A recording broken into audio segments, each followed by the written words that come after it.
Hi everyone, my name is Moni. And I'm Naveen from Before You Play. And today we have another playthrough for you. This time it is for a game called That Time You Killed Me. Yes, this one's designed by Peter C. Hayward and published by Pandasaurus Games. And it's a two-player only kind of abstract strategy game where we are different spies or secret agents trying to go through different rifts in time, trying to eliminate each other. Yes, this is kind of a play on 3D chess. It's definitely an abstract strategy game where we are trying to eliminate different copies of our opponent across 3 different eras or timelines, the past, present, and future. And so, as per usual, we are going to start with a quick teach of the rules and then go into our full 2-player playthrough of just the first scenario of sorts, because the way that the game works is there are 4 different boxes for you to open, and we don't want to spoil the rest of the content, even though it's publicly available. Right. Just in case people out there would like to kind of explore it or discover it for themselves, we're just going to be talking about the first box. So with that being said, there will be timestamps down below if you do want to skip around. Also, if you like these kind of videos, please consider subscribing. And with that, we are ready to begin. So if you'd please direct your attention to the center of the table, we're all set up here for our 2-player only game of That Time You Killed Me. And so just going to give you the lay of the land. I was mentioning earlier that we're going to be playing across 3 different eras. And so that's what these 3 boards represent. We have the past, present, and the future. Today, I'm going to be playing as the white pawn, I suppose, or the white series of pawns. And Naveen is going to be playing as black. And so we start the game with one of each of our pawns in each of these 3 timelines, as well as our focus token on one of the 3 eras, depending on who is going to be going first. And so we are set up here today as if Naveen, the black player, is going first, because first player starts in the past and the second player starts in the future. And so on your turn, what you're going to do is wherever your focus token is, you're going to be doing performing actions in that specific era. And so say it were Naveen's turn, he would have to choose one of his copies, which would just be this one pawn over here, and then take exactly 2 actions with it. And so the standard actions are going to be things like moving. And so if you were to move, you can move in an orthogonal direction, one step per action. So for both of Naveen's actions, he could just go 1, 2, and then end his turn. If your opponent is in the space that you're going to be moving into, so if you're Naveen's turn and he wanted to move 1 space in this direction, he would push me 1 space. However, if I am against a wall, just like this, and Naveen were to move 1 space into that direction, I cannot be pushed into a wall. I would die. Yeah, that's one of the ways to eliminate your opponents. Yes, and so the name of the game here is you want to eliminate as many copies of your opponent as possible, because the object of the game is to completely eliminate your opponent from at least 2 of these different boards. And so at the end of your turn, if your opponent is not present in at least 2 of these boards, then you just win immediately. So that is one way in which you can eliminate your opponent. If it looked like this, where unfortunately I am next to myself and Naveen were here, and he were to do 1 action to move in this direction, pushing me into myself, it causes a paradox, and unfortunately both copies would be removed from the game. And once these are removed, by the way, it's kind of chess-like, where they do not go back into your supply. They are gone. They're gone forever. Which also means, by the way, if Naveen were here, he could not move into a space where he himself is in, because he would cause his own paradox and he would kill himself, which is not do that. Not good. Do not do that. And so that's essentially it for movement. The other type of standard action is moving across time. And so you can move into the future or you can move into the past. And so back to Naveen's example, let's say Naveen is working in this era, which is the present. For 1 action, he can choose to move his 1 copy into the future 1 board. However, you can't move into a space where you already have a copy in it. So for his first action, he may need to move 1 space forward. And then for his second action, he can move into the future by moving his active copy into the exact same space 1 board ahead. Now, like we were mentioning earlier, on your turn, you're going to choose 1 copy to do all of your actions with, which means had he actually moved into the future for his first action, his second action would have to be with this copy, but now in the future board. Moving into the past is a little bit of a different story. So if he were here again, and he wanted to move 1 space into the past, he would do the exact same thing, moving into the same exact spot as long as it's not occupied. But the difference is he would leave behind a new copy or a replica of himself, because moving into the past will still keep you in the present, or into the future. Whatever present that is that you left from. Time is a strange construct. But that is essentially how you get more copies of yourself onto these boards, by moving into the past and leaving a clone of yourself in the current era. And those are all these standard actions that's going to be true for all of the different scenarios that you play with the game. Once you've taken both of your actions, you end your turn by moving your focus token into a new era. and that'll dictate which board you're going to be taking actions in for your next turn. Now for today's playthrough, we are going to be working through the first box, which by the way looks like this. All of the boxes are very illustrated and they're numbered. And so for box number 1, it comes with all of these components, which are seeds, bushes, shrubs and trees. Yep. And this scenario is called growth. And so for this scenario, we're going to be planting seeds, which will in turn grow shrubs in a future era, which will also potentially grow trees if we can make that happen. And so the new basic rules here is for one action, you can plant a seed either in the space that you're in or orthogonally adjacent to it.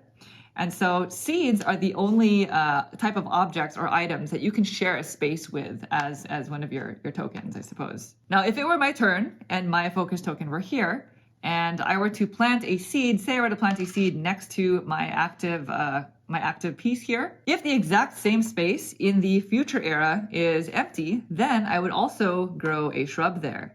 And if I planted a shrub, if the exact same space in the future era after that were empty, then it would grow a tree. So it creates a cascading effect. Yeah, it's thematic, right? The seed has grown over time. By that same notion, I can also ungrow all of these things by being orthogonally adjacent or in the same space as a seed. I can just spend an action to remove the seed, which would in turn remove a shrub that's in the exact same space in the future, and also a tree that's in the exact same space in the future. However, I do want to mention, though, that had I planted a seed here, and if that space were not empty, then I would not grow a shrub, which means I would also not grow a tree.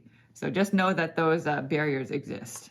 Now, what do they do? So shrubs and trees act a little bit differently. Seeds, by the way, when you plant them, they don't do anything. They don't occupy any space. No. You can move through them. You can stop on them. Yes, you can also travel through time on top of a seed. Nothing much happens there. Yep.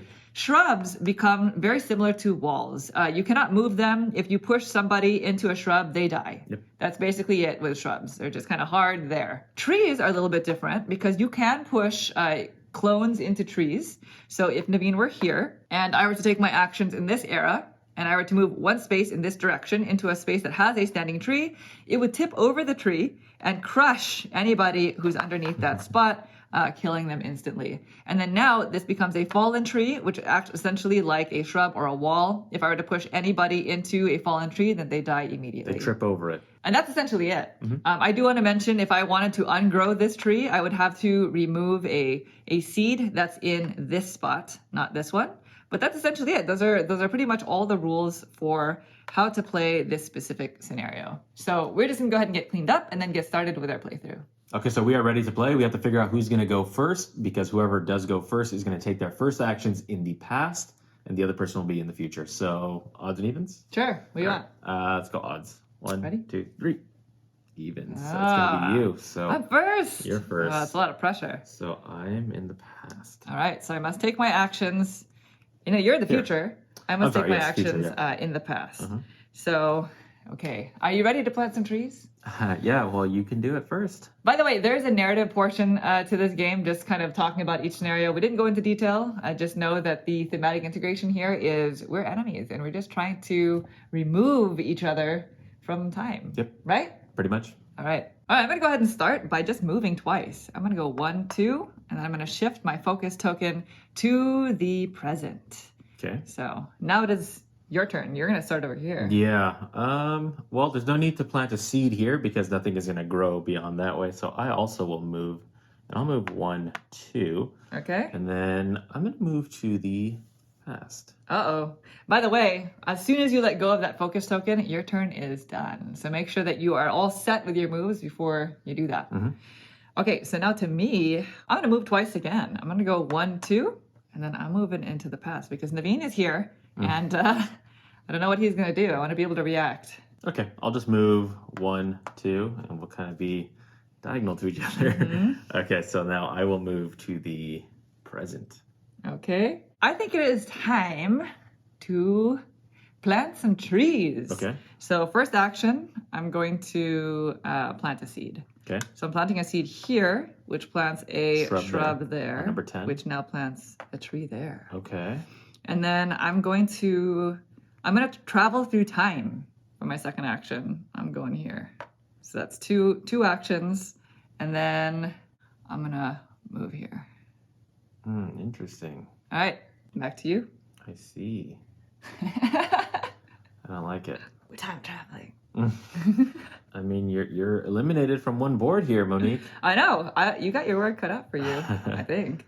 All right, I see some danger happening here, but I'm just going to move 1, 2 like that. Okay. And this is going to be a problem, so I definitely want to move here. There we go. So now back to me. I think Naveen has already seen what I'm planning here, but I'm going to choose this copy. And I'm going to, since there's 2 of them here, right? Okay, yep. So I wanted to just make that clear. And so first move, I'm going to travel through time. And then second move, I'm going to move into this space, which topples the tree over, killing Naveen. Oh, I'm out of the future. Yeah, you're done. You're done ski. I'm done ski from there. So this person For now. Here, right? Huh? Yep. Yeah, this person moves into here. So those are my 2 actions. I'm going to go, since nobody's there, I have to go into the future. Okay. So your turn. All right, so I'm going to move up. Oh, wow. What are you doing? I can't leave. I cannot leave. Oh, man. Okay, let's just go 1, 2. We'll hang out there for right now. And then I'll move back over here. Okay. Yeah. Shoot. Distress. Okay. Well, I'm going to choose this copy. Okay. I'm going to move for 1, and then I'm going to travel backwards through time for 2. So I do that, and then I replace myself with another copy. And that's it. I'm going to move to the present. Interesting. Okay. So you protected yourself there, huh? All right. I'll move over 1, and then I will push 2 like that. Okay. And then I'll bring myself here. Interesting. So then I'm going to choose this copy. Okay. And I'm going to move here for 1. I'm Okay. going to travel back to the past for 2. So it goes there. I have a new copy right there. And I'm going to move into the past for my next turn. Terrible. Naveen! Go away. Go away. Go away. Gotta plant some trees. All right. 1. So we Okay. eliminate 1 person. Yeah. And then I have to go back in time. So I'm going to go here so I can spit out another copy of myself. Because you gotta have pawns on the board. Right. Can't get eliminated. So you're going to do that, huh? Where are you gonna go? Ugh. Well, I mean, you're going to do what you're going to do here. And there's nothing I can do about it. So I have to come over here. We're running each other out of copies. It's the name of the game. Good. Well, I'm clearly gonna go Yeah. 1 and then push again off, yeah. for 2. So that kills another one of Naveen's copies. But where do I want to go next is the question. I'll go here. That gives me the most amount of flexibility. Most bang for your Going buck. into the present. The present is a nice board to be at. All right, I'm going to move back in time. So I'm going to go 1, place somebody out 2, and then we're just going to move you like that. Dun dun dun. Yeah, not much tree growing going on, but it is what it is. So we'll go, oh gosh. Yeah, we'll go like this. We'll do that. Well, I don't think there's anything I can do about that. That's definitely going to happen. So I'm going to choose this Okay, one as my active copy. we're going And Where are I'm you? going to travel forward through time. forward through time. Yes, Okay. I'm going to the future for 1. 1 and then moving over for 2. Ooh. And I'm just going to move into the future for my next turn. Okay, knowing that you're there, that's going to change up what I can do. So no matter what, gosh, I don't like the fact that that person is there. Okay, I'll move forward for 1. Okay. That eliminates this person. Yep, now we're even. Even. Two and two. But you got to jump on me in the future there. So 1. That was a good move what you did there, because my plan actually with here, the first thing I was going to do was plant a seed, shrub, tree to then try to Love move that. in and then maybe possibly knock you over. But you moved into the future, which I was not expecting. So the problem is I can't bail from this time, because if I leave here, I can only go to the middle here. Which Right. would put 2 of my people here. And I'd if be out of here and you'd kill me there. Kill you there, then Yeah. you'd be out of 2 boards at the end of my turn. and it'd Yeah. be over. So Right. exactly. So you're kind of forced. I'm forced to just do move something something here. here. All right, so I'll just move back down where I came from. Okay. That's gonna be me. All right, I'll move into this era. We'll Well, see. it is back to me. I'm in the future, and I'm choosing this copy. Yes. And I'm gonna go 1, 2. Ooh, so I pushed. nice. I pushed Naveen out, and now I must go here. Yes. Okay, I'm gonna go up 1 and then over into the future, and then I will be taking actions here. Ah, I see. All right, so this friend is in danger. Both of them are technically. Okay, I'm going to move my 1 copy down 1, and then I'm going to travel through time for 2. Oh, I'm down to my last copy, but I'm also kind of closing in on Naveen here. Shoot. So you kind of are forced to do pushed. something. Yeah, you're forced into a situation. And the reason why is because at the end of my turn, yeah, if Naveen is not present in 2 of these boards, then that'll be game over. that's it. Yeah. So he could choose to kill this on his turn, but then he would be losing the game after Yeah, that. because you would just go bloop, and then I'd be Right. in just one spot. Dang So it. you do have 2 of your copies here in the bank. Thank you. Yeah, just so you know. Yes. You have some wiggle room. A little bit of wiggle. Okay, so I can't just be spawning just so that you can then have the jump on where I'm not allowed to go next. So I have to move myself into a defensive position so I can at least buy myself 1 turn. Mm-hmm. The way I see it. So I think I have to move you down Okay. and then go back in time, Yep.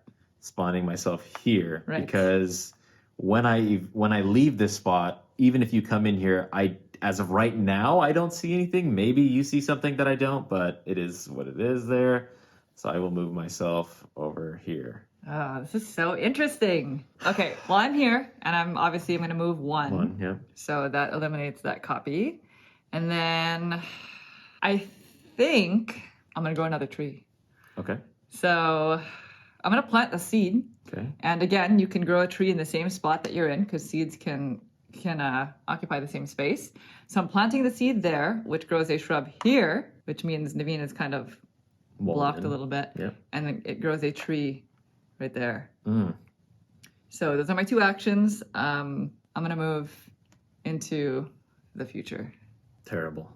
So we've got some trees. We're really trying to make the best use of this scenario. It's called grow, after all. I mean, we're technically even in copies. I only have 1 left, and so does Naveen. As soon as you run out of copies, you cannot go back in time anymore. That's kind of the thing about the game. We're definitely not even. Okay. You're making it sound nice, though. You have 4 on the board. I have 2 on the board. That's right. I guess I've eaten Yes. more copies, but the copies that you have in your reserve does limit the amount of time traveling you can do. All right, I gotta just put another clone out. So 1, and then I'll just I'll take that away. You're gonna ungrow. Yeah. Nice. 1. I mean, the problem is you gotta jump on me though. So the problem I'm seeing is That was a perfect move. yeah. So then I'll go from there to over here.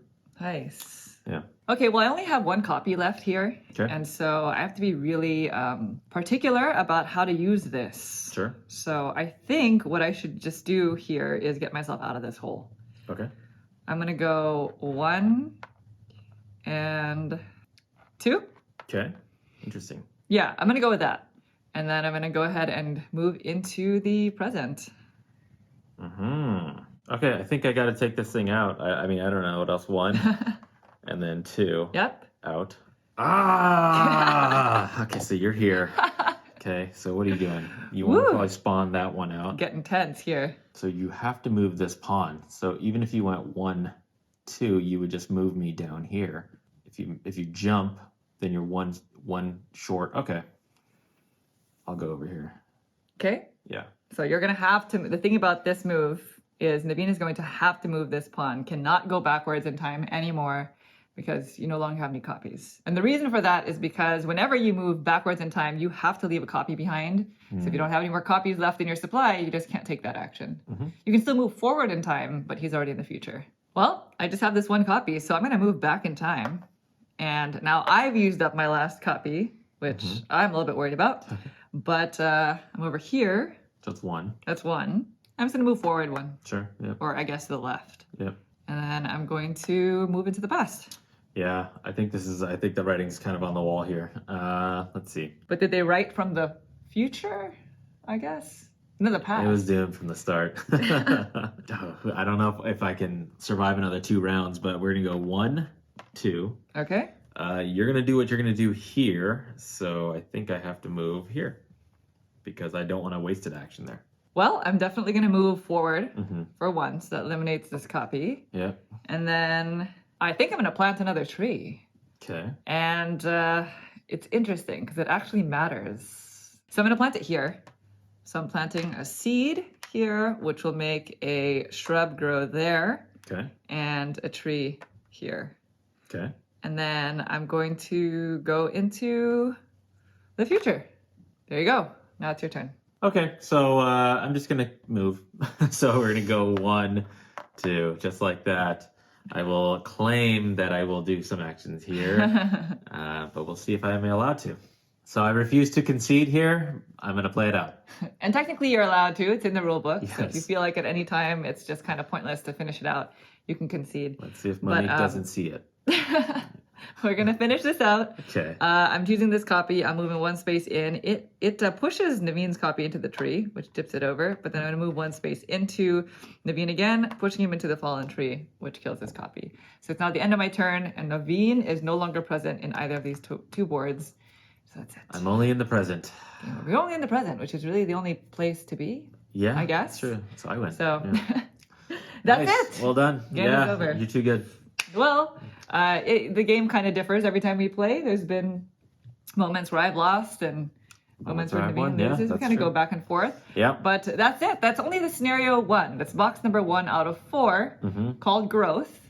And I guess let's talk about it, right? Sure. Yeah. So historically, before we begin this talk about the game, historically, I'm a fan of abstract strategy games, which this is definitely is. Yeah. And Naveen is not a fan. Not so much a fan of abstract strategy. Yes. Not so much a fan of abstract strategy where it's like move 2 pieces, eliminate, get more. Do you like move. chess? Yeah, I do, but it that was a different time. I haven't played chess in years. Yeah. So I'm always on the hunt for Yeah. abstracts that Naveen actually enjoys. like there's like abstract tile laying and then there's like abstract player eliminating. Does well, that make tile sense? laying is tile laying. Well, you know what I mean? Like Abstract to me is like kind of like chess-like, where it's. I guess there's a theme to this one, Yeah, but you're there's- definitely still. It's very cerebral, right? It's, Yes. it's all in here. It's not much like counting of points, which I guess that's not true either. You can have points. yeah. I don't know. It's very much so a mind game. You're just trying to outwit with pieces Yeah. that don't make a whole lot of thematic sense, right? For me, the abstracts where it's like I'm manipulating my pieces on the board to position myself to take you out. Those are the abstracts that I'm not the biggest fans of. Okay. So, like- but like abstract where it's like you need to build a collage of these tiles, in an abstract way, and then it's a little different. Like something like a Zool. We struggle a little Yeah. bit with the definition of abstract, so maybe you can let us know what Sure, your yeah. thoughts are on that. But let's talk about the implementation of it in this one. So this is definitely a chess-like game. I Yes. guess we can agree on that, Yes. right? It's kind of a play off of 3D chess, which is a game that I've not played before. I don't think you have either, right? I could not make that comparison because I have no idea what 3D chess Yeah, is. I've seen people play it at conventions where it's basically like it looks like chess, but with like a lot of different types, Angles. and don't way more components than regular chess. And I'm sure there are rules that make it 3D. Okay. But this one has a kind of a neat spin because there are 3 different boards and you're traveling between them all. It has some kind of thematic ties. They call it like a narrative driven ish. I don't see the narrative part of it besides the cards that kind of tell you what the theme, what the storyline Sure, is. I yeah. think that's pretty much just the narrative part of it, by the way. Right. Just flavor text. Right. Yeah. What are your thoughts? It's actually pretty good. So we're only going to talk about this module, but there are module 2, 3, and 4 where Yes. there's different things that come out and manipulate the game. So Yeah, that's so- kind of pretty much is all I want to say about that. Well, I just want to say that the way that works, by the way, is they are self-contained. Yes. So when you open the second box, you're not going to be playing with the trees and seeds. I don't know if that's too much of a spoiler, but honestly, all of the components are already public information. Yeah. I believe Pandasaurus has posted, stuff about the other ones. Mm-hmm. But they're all self-contained rule sets until you get to the last box, and then there's a bit of a campaign, which we have played all of the boxes except for that last bit, campaign, the campaign style, where you can unlock kind of achievements and it kind of changes the way you play. So we can speak on our experiences kind of just with that amount of information, right? Okay, so go ahead. Yeah. So what I like I do like this game. I like the fact that you can the actions you take in one era can manipulate and affect areas out into the future. Yeah. So you can kind of set yourself up. I do appreciate the fact that you follow at first when the game was taught to me, the fact that you have to follow one pawn was like so frustrating to me. But now it makes way more sense why you cannot split up like your pawns in one different era, because you want to set yourself up so that you can actually hop into the next timeline and then still manipulate that same pawn in that timeline. So maybe you set something up in the past, going into the present or the future, and then doing something there. Right. So I think that it's a very, very clever game. It's quite tactical. Yeah, it's very tactical with the seeds, removing of seeds to undo what somebody's potentially going to do to you, which we kind of did in this game. Yeah. I did find myself, though, in this particular playthrough, feeling like I was one turn behind every single time. Like you knew that because I was no longer able to legally go back into the past or something, then I was kind of just constantly like in like a tailspin. I think as soon as I planted that first tree, it kind of threw you for a loop there. Yeah, and I couldn't really see a way to zag, because you create clones of yourself from being out in the future. So because I had nobody out in the future, I had to spend a whole action going from present to future so I can just come right back and create a clone. Not only did I lose a piece, but then it put me a turn behind, because it's like, now I just got to go out there for the ceremony of bringing a piece back in. Ceremony. So I felt like that's how I found myself always behind. And so, that was just this particular play. So I should have probably positioned myself a little bit better, and I should know kind of like what are the dangers of just kind of popping yourself down and kind of forward thinking as to, well, Monique's in the present, so she can create a tree that could cause me some problems. So lots of strategy. Yeah, lots of strategy. So because of that, all that strategy, it's a good game. there's so a lot. You like this one? I do like this one. Yeah, it is very, very good. But you just got to be very aware as to what all the dangers are in this game, which makes for a good game, of course. I'm shocked. Yeah, we found an abstract that Naveen likes. I do like it.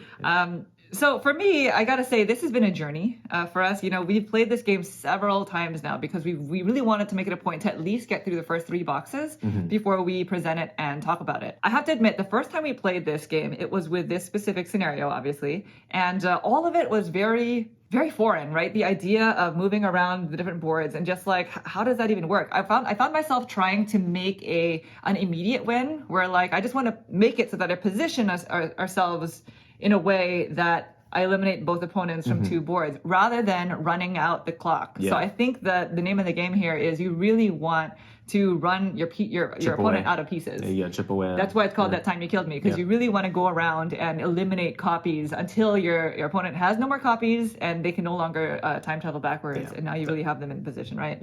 So I think that is the true nature of it. And so the first time we played it, it was like 70% less enjoyable. I didn't really buy into it at that point. At that point, I was like, it's okay. Yeah. It's also very like a quiet game. You're thinking the whole time. It's really, really thinky. You're like really trying out with your opponent. Yeah, it gets more thinky because you have only 2 action points. Yes, you only have 2 actions. So you really want to make use of them. You find yourself just wanting a third, right? Like if only I had a third action, I could really do something here, but you only have 2. And I think that's by design. Because mentally you're gonna be like, okay, I just need to travel in time and then go boom, boom, move. But that traveling in time is one of your 2 action points. So you're like, oh, I'm gonna put myself in danger if I travel in time now. Right. So yeah, there's a lot of thinking going on. And so after we played the next 2 boxes, I found myself enjoying the game more and more. Because first of all, you get used to the strategy. You it starts clicking. And the other reason is because the other 2 boxes are a lot more interesting. This is the growth. It's really cool, like planting seeds and then like figuring out where to position the shrubs as well as the trees, because they act differently in terms of your strategy. But I find this scenario to be the least interesting out of the next ones. Yeah. The next ones are really cool, and they really kind of open up your strategy, and then there's a way for you to combine scenarios eventually. So playing the other 2 scenarios definitely prepared me to go back to this one, and then now I actually enjoy this scenario a lot more now that I know like what you could do with it. Same. So all of this to say, I really like it. It's really cool. I think this game is really, really cool. I love that it's 2-player only. This is something that we can kind of pull out and just enjoy in a session. It's not long. Not long at all. It doesn't overstay its welcome. It doesn't overstay its welcome. It's really as long as you analysis paralysis your strategy. Yep. But the thematic integration is really cool. This is the first time I've ever seen anything really like this, where you plant a seed and thematically it grows into a tree, right? And then you can kind of use that into your strategy. The production value is like really through the roof, by the way. It is, yeah. The components are really, really nice. They are very nice. And just the artwork. I was really blown away by the artwork. The rule book has all the artwork in it, and all of the boxes are decorated that way as well. And the rulebook has a lot of flavor text that add a lot of personality to the game. I think the overall production of the game is really, really good. Yeah. But like I said, it is one of those thinkier, kind of like in your head kind of games. If you know you're not a chess-like, you don't enjoy chess-like thinky games, this is probably not for you. Yeah. But if that sounds interesting to you, if you enjoy that kind of tactical play, definitely check it out. It's very unique. Yeah, the more you play it, the more you see strategies, the more you see things develop, the more you can see the dangers. And so, like, just in this playthrough alone, we've played this a handful of times. Yeah.